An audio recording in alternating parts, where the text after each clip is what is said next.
மகாநதி சீரியல்ல இப்போ காவேரி வந்து ரொம்ப நல்லா இது பண்ணிட்டாரு அப்படின்னு சொல்லிட்டு ஹோட்டல்ஸ்லாம் போய் சாப்பிட்டுட்டு ஒரு வழியா பார்த்தீங்கன்னா, இப்போ வீட்டுக்கு வந்தாச்சு. வீட்டுக்கு வந்ததுக்கப்புறமா காவேரி வந்து விஜய் நினச்சிட்டே உட்காந்துருக்காங்க.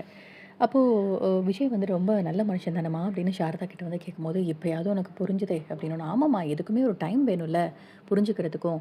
ரொம்ப நல்ல மனுஷனா தாம்மா இருக்காரு. அம்மு ஞாபகமாவே இருக்குமா" அப்படின்னு காவேரி ஒரு பக்கம் புலம்ப, இன்னொரு பக்கம் வந்து விஜய் அ அந்த வீடியோஸ்லாம் எடுத்து பார்த்துட்ருக்காரு. ஸோ அப்போ தூங்கிக்கிட்டு இருக்க அம்முவ பார்த்து கேட்குறாரு, "இங்கே பாரேன், ஸ்டேஜ்ல உனக்கு அம்மாவா நடிச்ச காவேரி. கூடிய சீக்கிரமே என்னோட குழந்தை தான் அம்மு அப்படின்னு உன்னை கட்டி பிடிச்சுப்பா பாரேன், உன்னை ஏத்துப்பா பாரேன். நம்ம எல்லாரும் ஒண்ணு சேர போறோம். இதான் நடக்க போகுது" அப்படின்ற மாதிரியே பேசிட்டு இருக்காரு. அடுத்த நாள் காலையில வந்து என்ன நடக்குது அப்படின்னா, வீட்ல கங்கா, யமுனா எல்லாருமே வந்திருக்காங்க. அ ஏன்னா வந்து நர்மதா வராங்க இல்லையா? அதனால வந்திருக்காங்க. ஸோ நர்மதாவுமே வந்தாச்சு. கரெக்ட்டா அந்த டைம்ல வந்து அம்மு, விஜய் 2 பேரும் உள்ள வராங்க.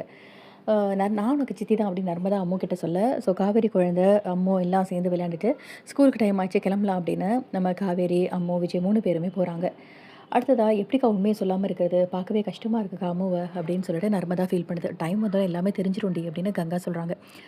ஸோ அடுத்ததா பார்த்தீங்கன்னா, இன்னொரு பக்கம் வந்து என்ன நடக்குதுன்னா, இப்போ காவேரிய வீட்டுக்கு வான்னு கூப்பிடுறாரு தாத்தா. வீட்டுக்கு போய் பார்த்தா, "என்ன எதுக்கு தாத்தா வர சொன்னீங்க?" அப்படின்னோனே, "நீ ரொம்ப என்னோட குழந்தைக்கு வந்து எங்க குழந்தைக்கு அம்மாவா ரொம்ப நல்லா ஆக்ட் பண்ணம்மா. அத வந்து வீடியோல பார்த்தேன். ரொம்ப சந்தோஷமா இருந்தது. அதனால தான்" அப்படின்னு சொல்லிட்டு கிஃப்ட்லாம் குடுக்குறாங்க. "ஐயோ! இதெல்லாம் வேண்டாம்" அப்படின்னு சொல்லிட்டு காவேரி வந்து சொல்ல போறாங்க. "இல்லம்மா இருக்கட்டும்மா. எங்களுக்காக வாங்கிக்கோமா" அப்படின்னு சொல்லிட்டு தாத்தா வந்து குடுக்க போறாரு. ஸோ இனிமே வந்து விஜய் ரொம்ப நல்லா புரிஞ்சுகிட்டு, காவேரி வந்து கண்டிப்பா "விஜய் உங்கள எனக்கு பிடிச்சிருக்கு. அம்முக்கு உங்களுக்கு கல்யாணம் பண்ணிக்கிறேன்" அப்படிங்கிற மாதிரி சொல்ல போறாங்க. அடுத்து என்ன ட்விஸ்ட்ன்றத பார்க்கலாம். இந்த வீடியோ பிடிச்சிருந்தா லைக் பண்ணுங்க. அண்ட் இந்த மாதிரி அப்டேட்க்கு நம்ம சேனல சப்ஸ்கிரைப் பண்ணுங்க. Thank you.